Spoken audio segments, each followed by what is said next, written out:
Hey, welcome back. I'm Chris, and today we're gonna figure out how we can shoot B-roll like Peter McKinnon. Let's do this real quick. So you remember the app that Peter McKinnon downloaded not that long ago, the teleportation app for vloggers? They have an upgrade for time travel for collaborations. So let's try to test this out a little bit. You can select where you want to time travel to. In this case, we're going to New Zealand, and it's gonna be in the future.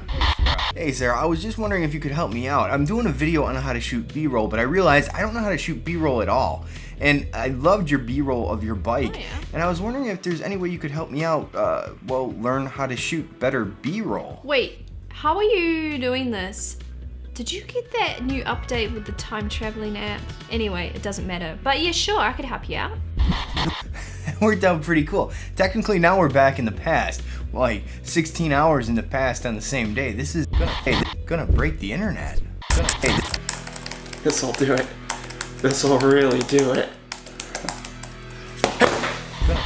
Alright Chris, two things. You're going to have to find yourself a camera and there you go. Oh my gosh, this app is awesome. And find yourself a bicycle somewhere. All right, well let's get going. Let's go find a bicycle now.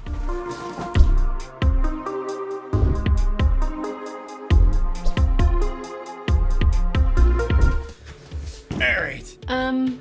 Chris, I hate to break it to you, but that's not a bike. That's like a bus. So what are you thinking about when you're looking at something like this to shoot B-roll on? One of the blanket templates that I apply to most of my B-roll is I'll get an establishing shot, a mid shot, a close-up, and some extreme close-ups. Really? And that gives me a really good variety when it comes to editing later. Are you thinking about, I'm moving this way for this shot, and then I'm gonna cut to the other shot, so I'm gonna move that way for the other shot? I mean, what's like the secret? What are you doing? When I am doing those transitions, I am thinking, how am I entering and how am I exiting? Put it this way, if you're gonna go in at 60 mile an hour, you're going to wanna come out at 60 mile an hour. You wanna match that speed, I think, for seamless transitions. Do you already have like it storyboarded out, mapped out, and what you're gonna do? Absolutely, Chris, I storyboard. I have to write it down, draw some things, and visualize it. And I often do that, with post-it notes.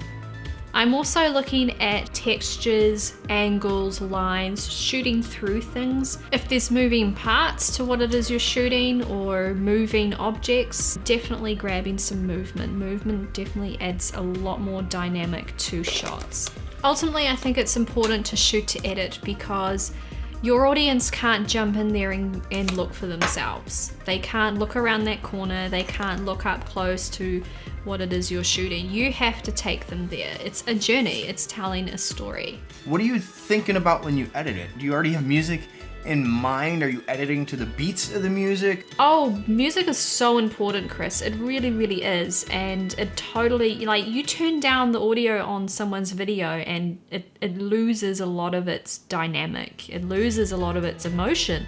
So finding that primo piece of music is absolutely vital. For myself, I have to find music first. I mean, I find that if I try to edit to the beat of the music, it doesn't always match up with my transition because I try to do in-camera transitions. I will add a transition on a beat if I really want to emphasize that transition. The audio really helps intensify the transition, so to speak.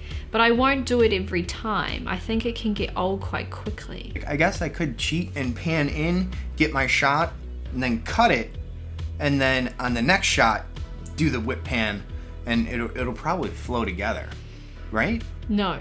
No. No, I'm totally just kidding. I totally understand your pain, Chris, in editing to music. It doesn't always work out, but one thing that I've noticed is speed ramping gives you the flexibility to be able to time your transitions to the beat of the music.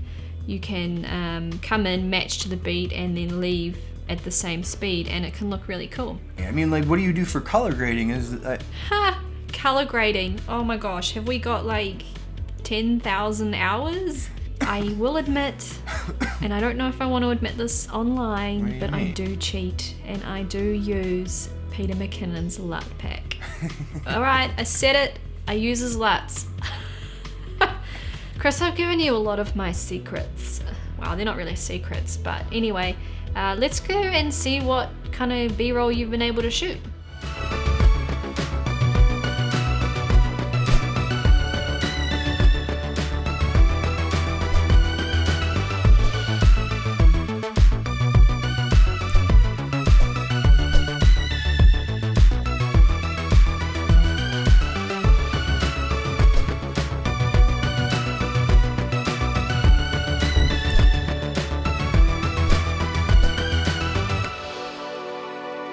Sarah, I have an idea for a B-roll challenge. We take soda cans and we shoot B-roll in any way that we want with any tools that we have, and we see who is the winner.